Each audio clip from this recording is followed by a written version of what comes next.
10, 9, 8, 7, 6, 5, 4, 3, 2, 1, 0.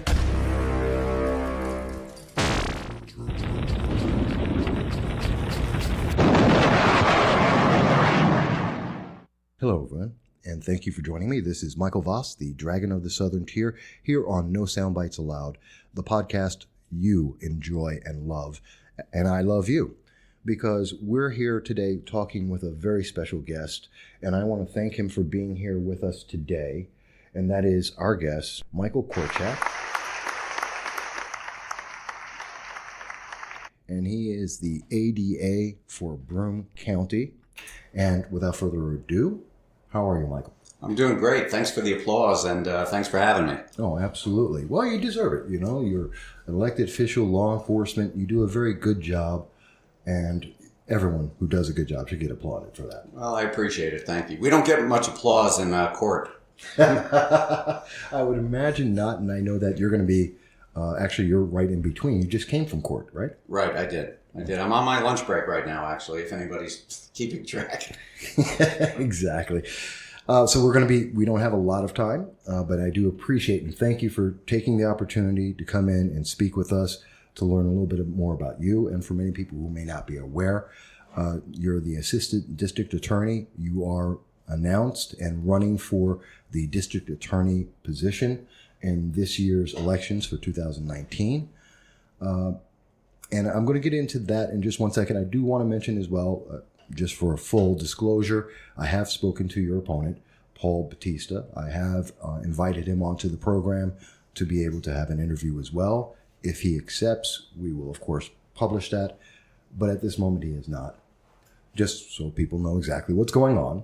We're not picking signs on that. But let me start off with. Sure. What is an ADA? What is an Assistant District Attorney? Okay. Well, I'll tell you a little bit about how the Broome County DA's office works. The elected district attorney of the county is Steve Cornwell. He's entering his fourth year, and he's decided he's not going to run for re-election. The district attorney is a 4-year term. He won the last time around, but he has chosen not to run this time around. I'm an ADA. He's chief assistant DA, and I'm running for the spot of Broome County District Attorney. So I've been his chief for the last 3. This is the 4th year that I'm chief assistant district attorney. Prior to that, I was in private practice for 9 years. And before that, I worked for District Attorney Gerald Mullen for 11 years as a senior assistant district attorney in the Broome County DA's office. And before that, I was living and working down in New York City in the Bronx County District Attorney's Office. I did that for 6 years. And the position of ADA or Senior ADA or Chief ADA is handling felony crimes that are brought into court in Broome County and prosecute felony cases. Okay. So it's kind of dry. It's like being a lawyer. Yeah, but you're a lawyer for the public.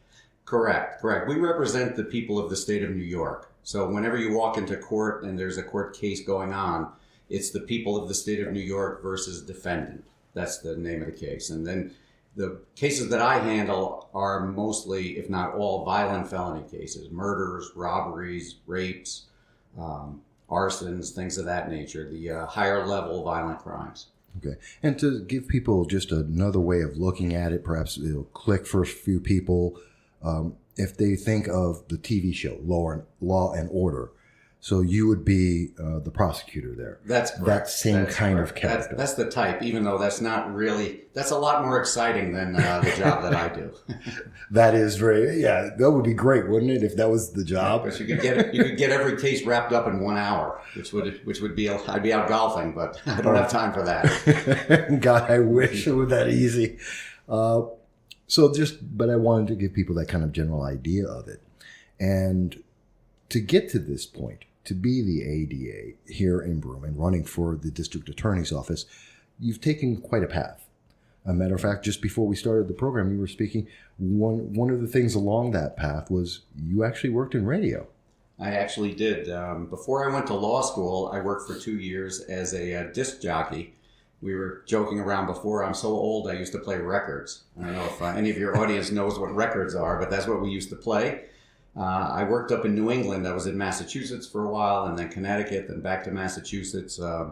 Very tough business. You have to move around a lot and really have no stability. One day I came in and they were firing everyone because they changed the format of the station. So I decided, hey, I'll make my parents happy and go back to school. And that's exactly what I did. Absolutely. That's why I have podcasts. It makes it a little more stable. But it's interesting that you have other experience. And a lot of people often question and wonder about that. Like, have you done anything else in life? So you've done that as well. But I also see that you've been doing this for quite some time. And you have quite the background. Back in, and I have it here in my notes, I believe it was back in 1989 until 1995, you were the assistant district attorney in the Bronx. That's right. Well, I don't want to take too much credit. I was one of many, because like that district attorney's office has like 300 assistant DAs. Right. Up here, just to put it into perspective, we have 24 assistant DAs. Down there, they have several hundred assistant DAs, but they cover all of Bronx County. It's a great way to get experience. I was an intern in that office during law school, and that's where I found my love for prosecution and the criminal justice system. I was fortunate enough to be offered a job by the district attorney of Bronx County, Robert Johnson, who was a longtime district attorney. He just, I guess, took a position as a judge down there. And I was fortunate enough to come in, but the crime down in the late 80s, early 90s in New York City was very high. Oh, yes. And they actually hired 50 attorneys at one time, young prosecutors, to come into the office because they had so much volume. So. Well, I remember that time. I'm originally from the Bronx, over by Boston Road in Gun Hill. You may know it. And there was a big crack epidemic going on there. And so we needed the help. We needed the prosecutions. It was really tough time there. Right. It was really tough. A lot of violent crime. I guess the anecdote I always tell is they had the prosecutors on what was called homicide duty. You would be on it. Back then it was a beeper and a cell phone, and you would be called in the middle of the night. The DA required the district attorneys to go to the homicide scenes to assist the police in the investigation or talk to any witnesses that might be there. I mean, it was a 24-hour on-call thing, and there were some nights I was out at 3 different murder scenes. Oh, God. So it got to be a lot, and there came a point in time when I was living with my wife and 2 children in a 1-bedroom apartment, and we said, it's time to go somewhere because this is getting a little tough. So fortunately, we were able to move up to Broome County, where she was from, and her parents are still here. And we were able to move up here and raise our children up here. And like I said, it's been a great experience. And I've been in Broome County for over 25 years. Yeah, I see that in my research. I saw that you came up and you became an ADA here in Broome County in '96 until 2007. Correct. You were holding that position. And before I go further with that, looking at today and comparing it to your experience both in the Bronx and also back in '90 to 2007, let me ask you, what's the difference in the types of cases, or is there a difference in the types of cases you're seeing? Well, when I moved up here to start working for Mr. Mullen I was a senior assistant DA, the drug of choice or the drug epidemic at that point was still sort of left over from New York City, and it was crack and cocaine. Right. The difference is now it turned into opiates and heroin as well as methamphetamines, which really you didn't have too much of that back when I was working the first time around at the DA's office. So, but the type of crimes have not changed in the fact that the drugs are the main cause and everything else sort of works off that. The property crimes, burglaries, robberies, a lot of it is drug related in this area. So everything is emanating from that one source. That's the big thing. Do you find that your experience in prosecuting those kinds of cases in the past helps now in trying to fight the opioid and the heroin epidemic? Well, it definitely does, because history seems to repeat itself, as you know. So you can use your experience that you used on other cases in the past to address problems in the cases you have. Now, again, the criminals get smarter. They're trying to avoid detection, and fortunately, we have a lot more weapons at our disposal. There's a lot more surveillance cameras around these days. Right. It's a lot easier to, wiretaps and things of that nature that they had, but it wasn't really as prevalent back in the day when I was down in the city. Okay. And that's a big thing, and that has to have a huge impact. But before we go into the further impact, let me mention you did go into private practice. You were doing that for 8 years. Correct. From between 2007 to 2015. And it was at that point, and you've run before. Yes, I have, in 2007. Yeah. And that was against the DA Mullen at that time. Right. I had worked for him for 11 years. I personally felt that the office needed a new direction, and my wife calls it my midlife crisis, but I decided to run for office and try and make a change in the community. It didn't work out for me, but then I landed on my feet in private practice, where I was for 9 years, and got some more valuable trial experience. And I was really able to see both sides, because I had only been a prosecutor up until that point. Right. And I was able to go onto the defense side and you see things in a different light and in a different way, and actually made me a better prosecutor when I came back to the DA's office. Well, now you have an understanding of both the defense and some of the challenges there as well, and good and bad of it. Exactly. As well as seeing from the prosecutor side as well. Right. So it gives you a world of experience. Were most of your cases as a defense attorney, was that for any type of particular? I mean, there's a lot of different types of law. Right. I focused on criminal defense and family court. Okay. So I got a lot of experience that way. I also have to throw in, I did serve 1 year as town of Union judge. Yes. So, which was another great perspective, that you get to hear both arguments from both sides and then ultimately make the decision on cases. Though they weren't felony cases, I think I got a good perspective of seeing things from the judge's point of view, which it can only help you later on. So that's interesting, because you've actually hit the triumvirate of being an attorney, in that you've had private practice and working with the defense. You've been a prosecutor working that side for the public. You've been Right. a judge presiding over both sides. So you've gotten that experience, and that's something that I don't see very often. I don't think it's that common, is it? Well, there are times when attorneys go back and forth, but usually when attorneys leave the DA's office, they don't return. I was fortunate enough to be given the opportunity by Steve Cornwell to come back as his chief assistant to the DA's office. Okay. And that's actually the next thing in the process now. And I say all this because I'm bringing us up to the modern day. And I think it's important for people to know about any candidate, know their past, know their current, know what they know and why they're running. So I appreciate the forthright answers, and matches up everything that I've researched about you, which is fantastic. Actually, that brings us right up to today, talking about District Attorney Stephen Cornwell. He picked you. You've been working as his senior ADA since that day. Right. You were first on. I've heard you have a great reputation throughout the industry. It's been noted many times by many people. So the cases have still been basically the same subject matter: drugs, fighting drugs, and drug-related crimes. And that brings you here today. Is there any case that comes to mind that stands out in your career, especially here in the Broome County region? Right. Well, there are many cases. I've tried over 100 felony jury trials between defense and prosecution. I've been a prosecutor overall for 21 years, but one of the recent cases that stands out is the one that the defendant's name was Dwight Burton, and he had an argument with his girlfriend and set fire to their house on Floral Avenue in Johnson City. There were 2 small children in the house that were killed by the arson fire. That was a very difficult case because you're dealing with the family members of 2 deceased innocent children. Oh, that's bad. The pressure was immense to gain a conviction, and it's not the type of case where you would offer a plea offer to this individual. Our goal was to get the maximum sentence. So we took the case to trial.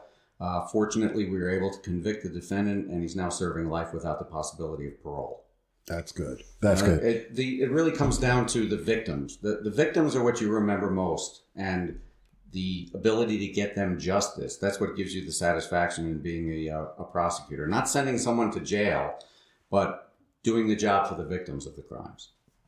See, now that brings up something very interesting, two aspects of that. Let me first ask, part of that process, and I keep going back to the Law and Order TV show as a reference, but the relationship between the district attorney's office and law enforcement. That's very important because even though you've gotten the legal side of it right, and covering that, this is another component that's very important in trying cases.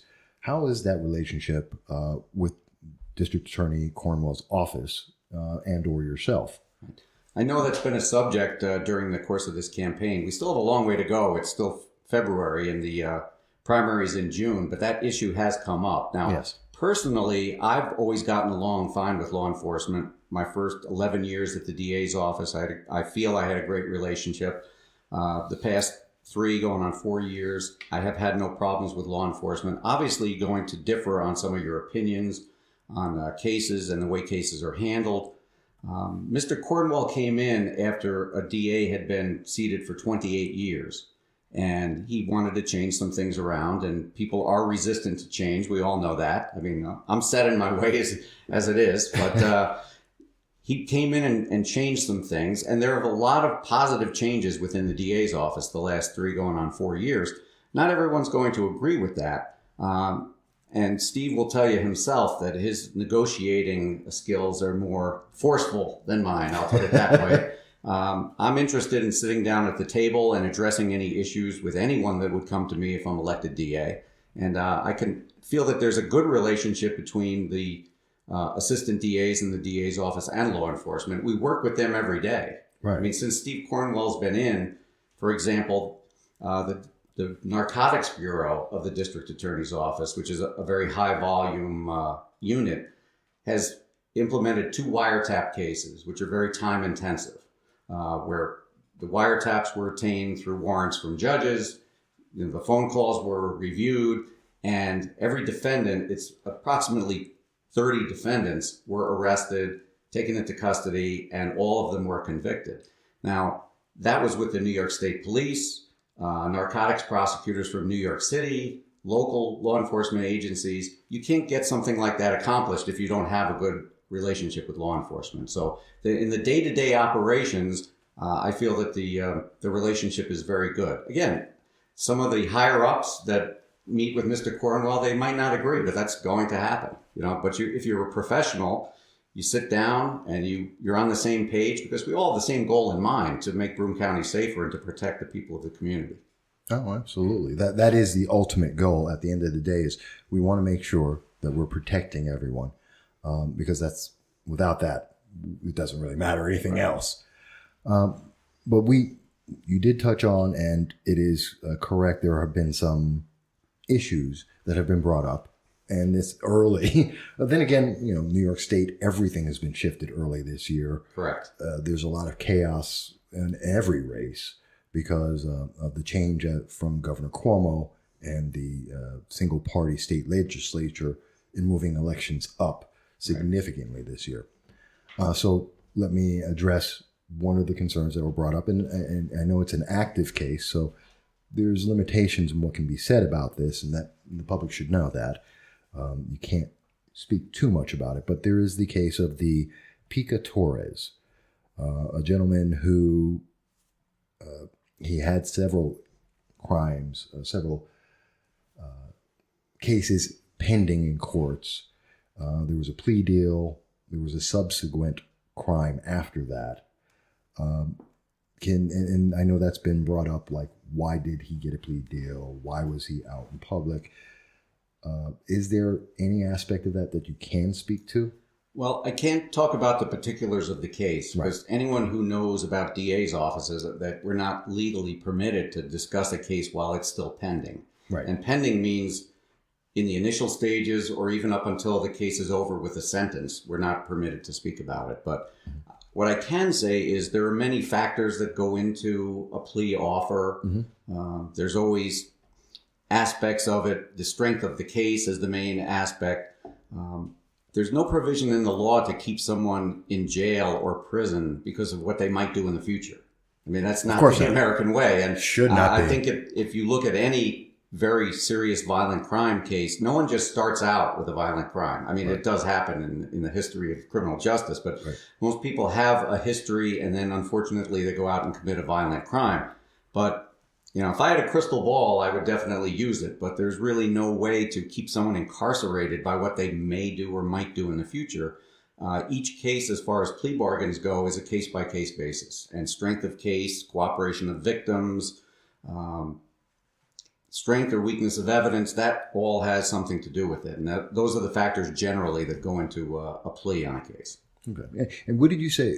And I understand if you can't answer this or you don't wish to, but would you say it's fair that anyone who's in the legal system, attorneys, district attorneys, law enforcement, would understand that you can't speak about a case that's ongoing, and therefore if they picked it, they know they can't get an answer?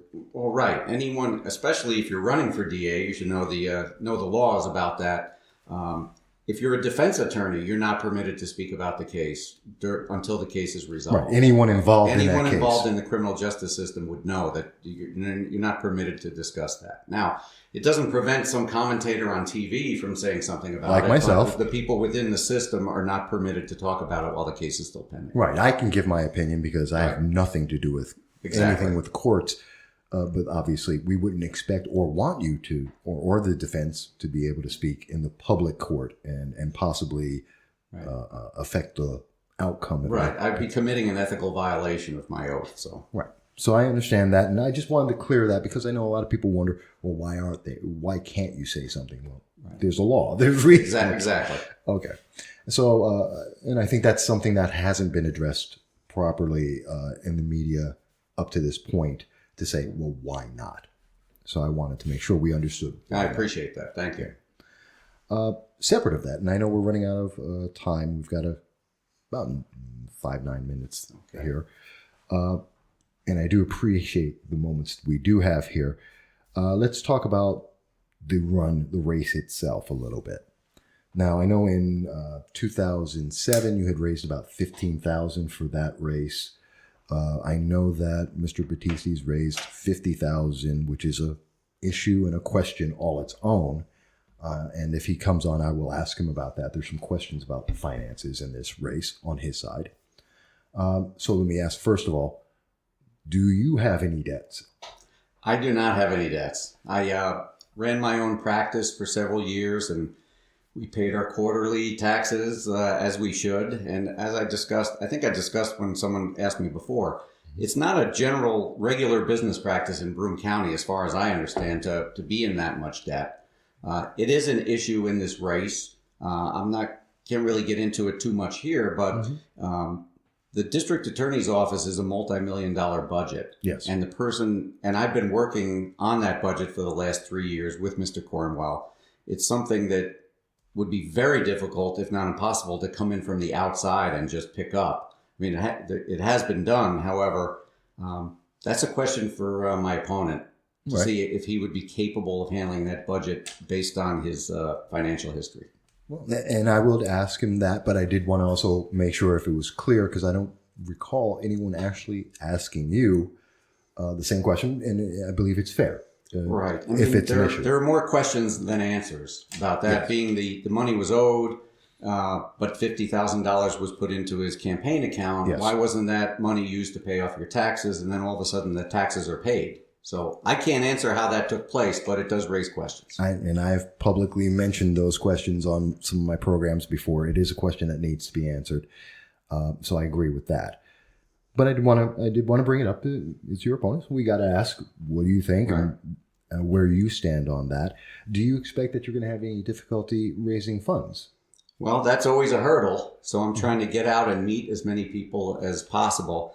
Though I ran once before and I was judging the town of Union, I don't really consider myself a politician. And being in the district attorney's office, I can't make a TV commercial. Now I can because I'm running, but for the past 3 years, I couldn't be out in the public.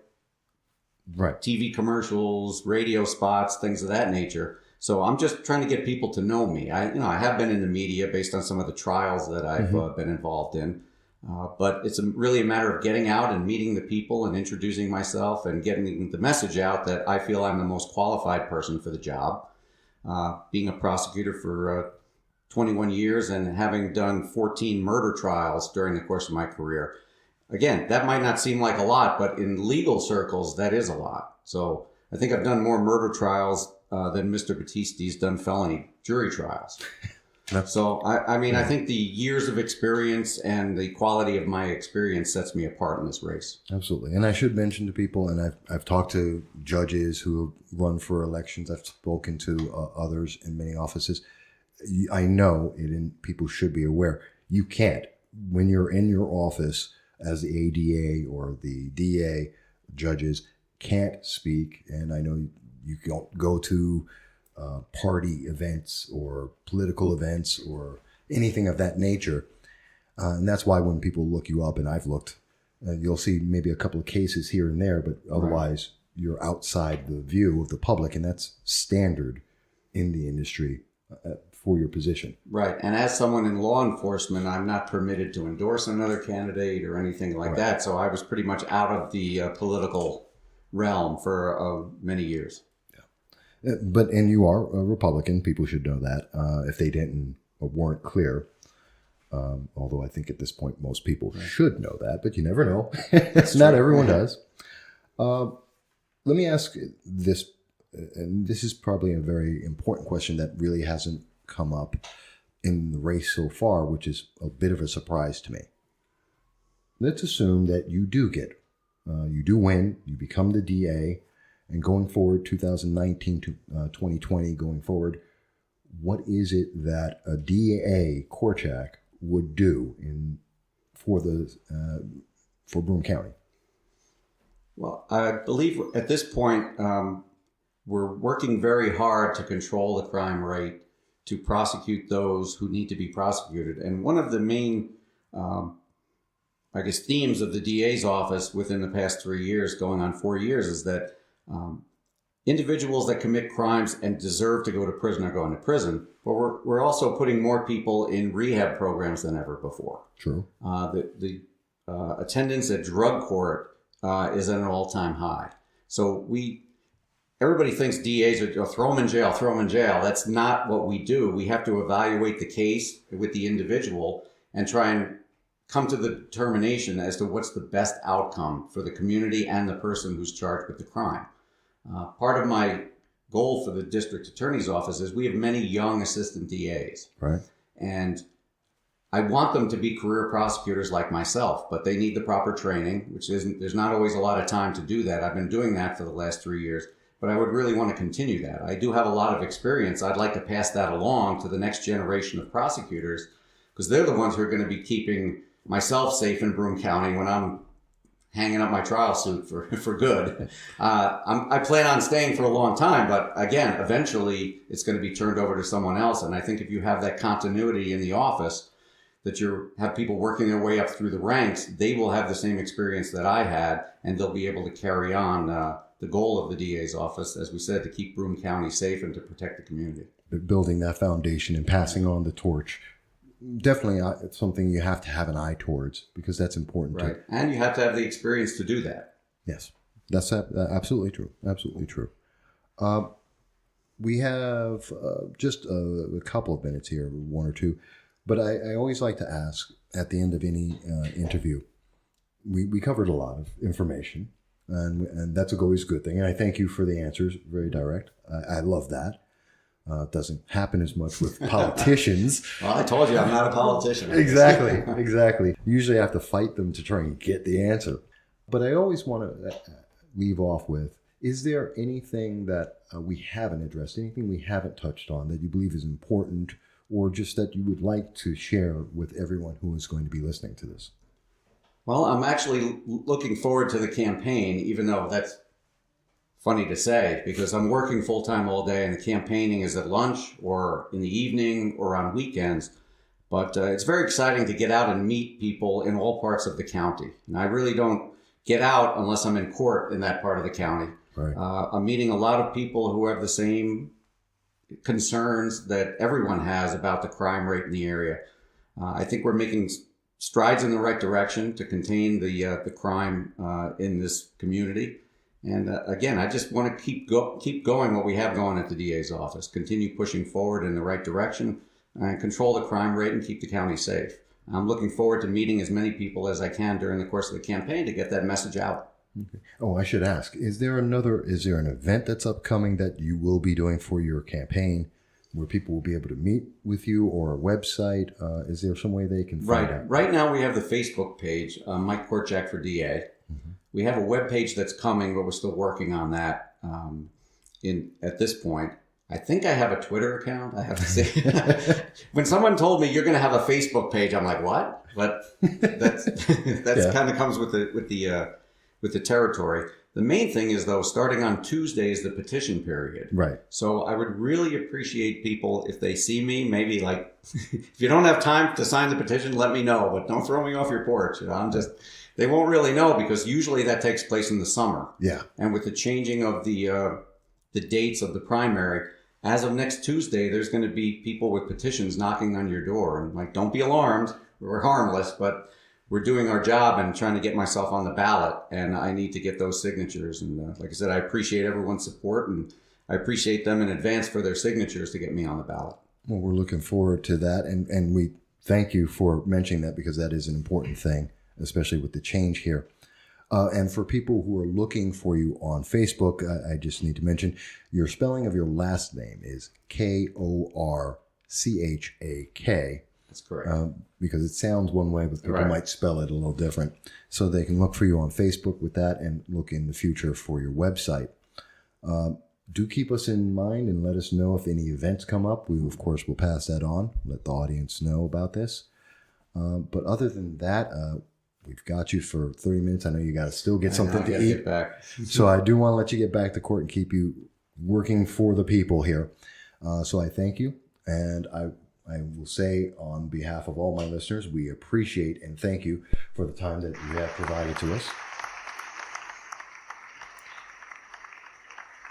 And we wish you the very best, not only in the race, but more importantly, from my perspective, every day in protecting Broome County and your position as the ADA, and maybe in the future as well as the DA. Well, thank you very much for having me. I look forward to continuing to serve the people of Broome County. Absolutely. And you're always welcome back on the program. Well, thank you very much. We'll talk about the old radio days the next time. Oh, definitely.